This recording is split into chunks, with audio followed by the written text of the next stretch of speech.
and welcome to the Caring Orchid Foundation Caring Orchid Promise Talk Radio Show, brought to you and sponsored by Gondiva Enterprises in conjunction with Caring Orchid Foundation.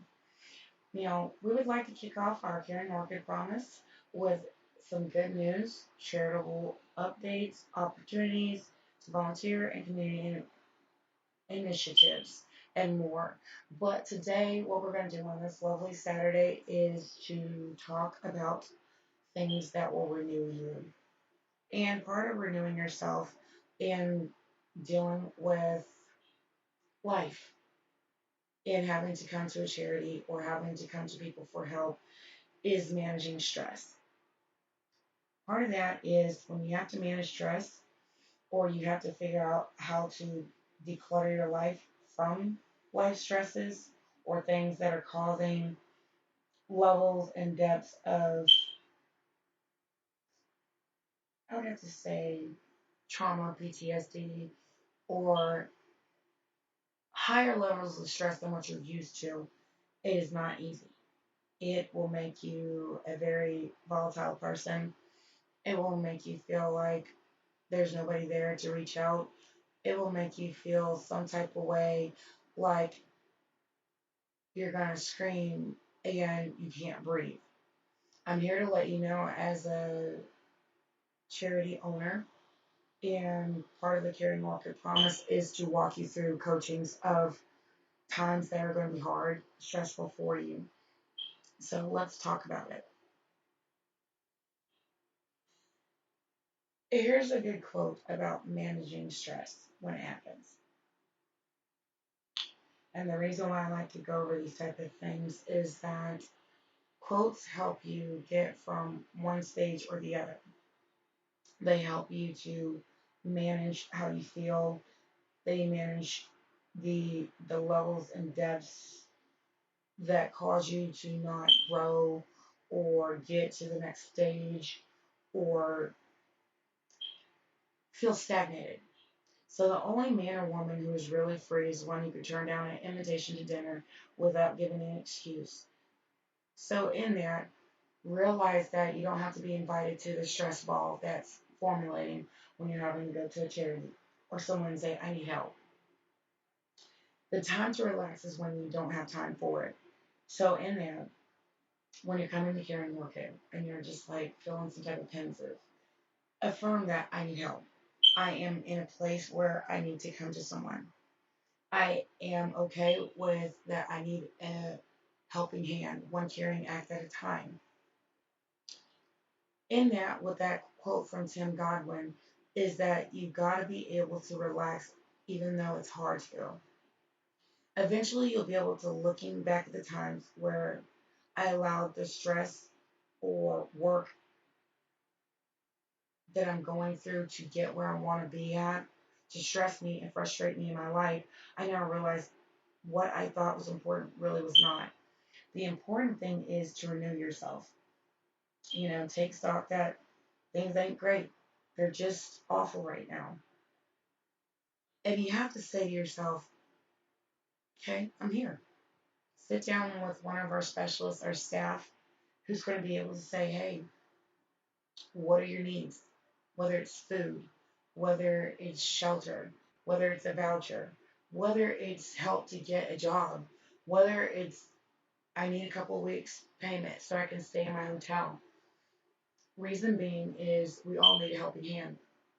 I've been in that place where it was hard and it was embarrassing to say I needed help. And it took AKA a random sister when I was going through it myself who gave me a hug and said, it's not gonna be like this forever. And it took that moment of, sis, it's not gonna be like this forever. And someone I felt was at a higher level than me to say, you're gonna be all right. It's not gonna stay like this. You know, let me help you pick out some things that you need. What can I do to make this better? And in that moment, it took that load off. And you have to get to a point where it does take that load off. You have to renew you, even though you feel beat down, downtrodden, and whatnot. Um, in that, You can't wallow in self-pity or upset or levels and depths of things that are causing, your non-growth or levels of stagnation. It can be anything that's causing that. It can be anything like, say you're in a hotel and you've got IT problems, or you've got habitual issues that are causing you stress or upset, torment, or levels that keep you from growing. So you have to say to yourself, it's not worth the stress that's being inflicted, undue, or unjust, or not righteous. I can give you a prime example. I'm finally in a good place where I need to be at, but I have people who stress, or cause stress, or habitually cause non growth, or they stagnate that growth. So that's the stressors that I can't control.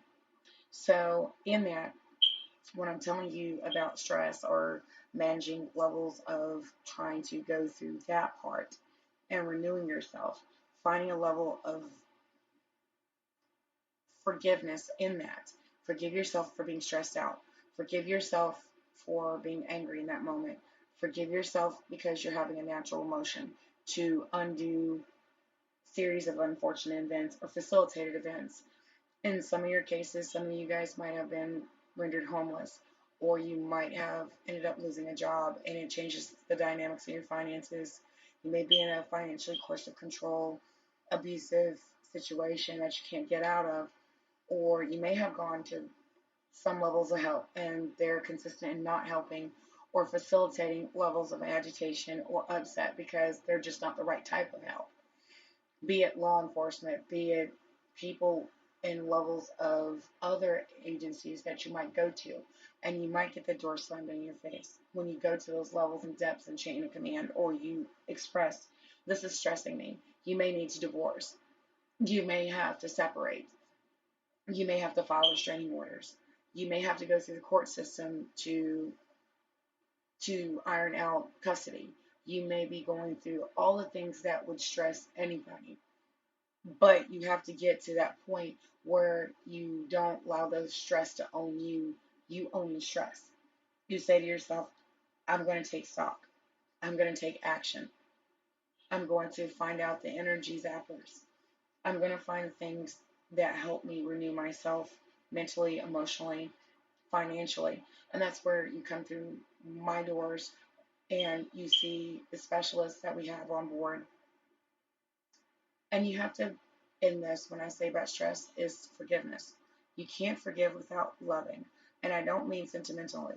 I don't mean mush. I mean having enough courage to stand up and say, I forgive, but I'm finished with it. So you need to be able to be finished with the stress factors, or people who are causing levels of stress. And you have to be able to say this in this great Maya Angelou quote. You don't feel caged in the moment, but you feel caged in the emotions of it. So you have to find a way to forgive the levels of stress that are being inflicted, if it's unfair stress or if it's causing levels and depths of torment, detriment, or excess baggage when you come through the doors. I want to be that person or the agency itself, Caring Orchid and Caring Orchid Promise, that we take that baggage off your shoulders and you're able to breathe a sigh of relief. And in that, walking through forgiveness or renewing you as a person mentally, emotionally, and trying to unpack all that and grow, you need to be able to say to yourself, I am in a stage of de-stressing. I am in a stage of detoxing my life. I am in a stage of eliminating energy zappers.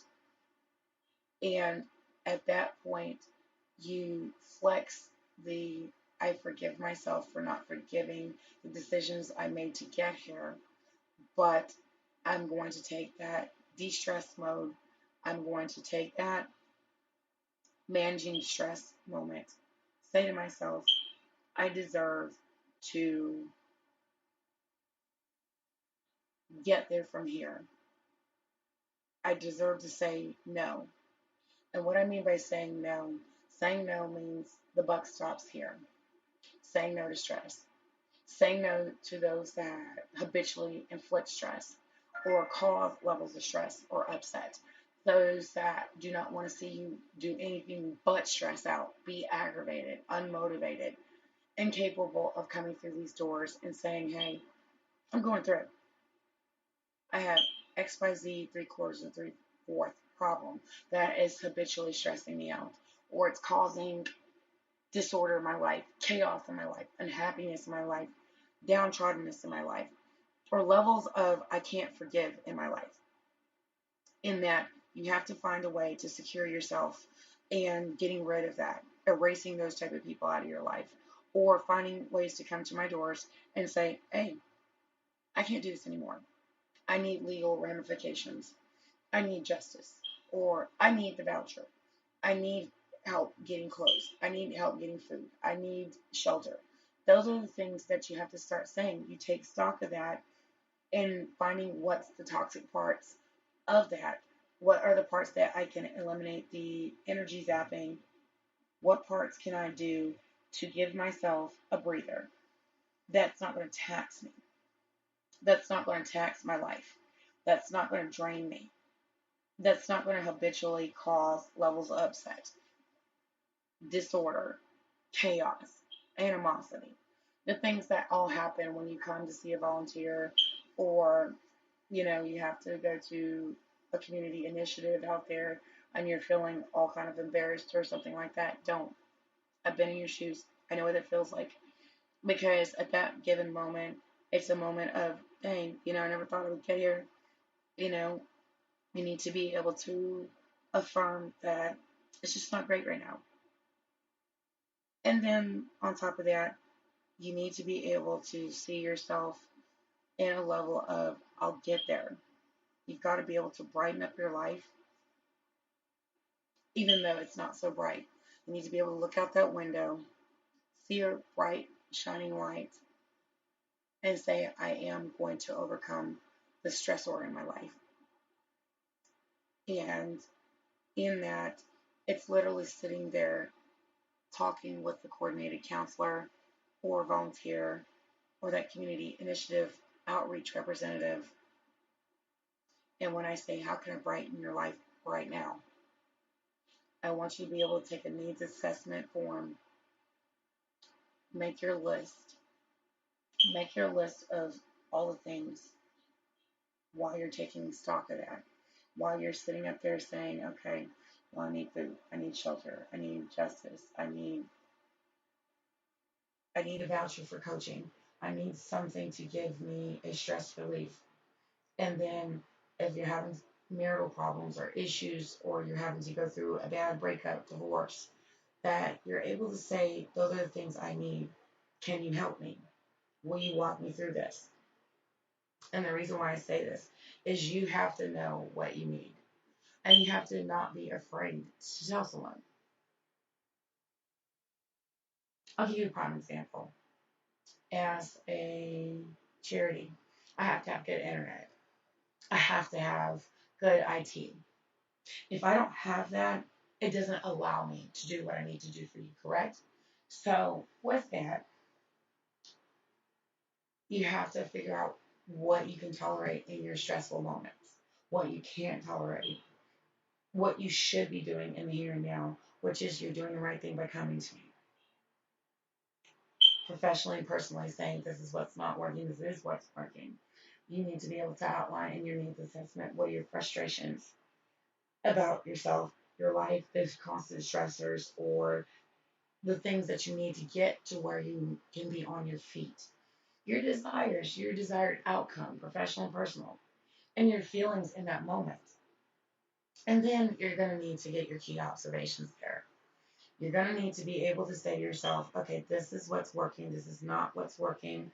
And when I'm trying to brighten up your life with that, I should be able to tell you, hey, you're going to take under those three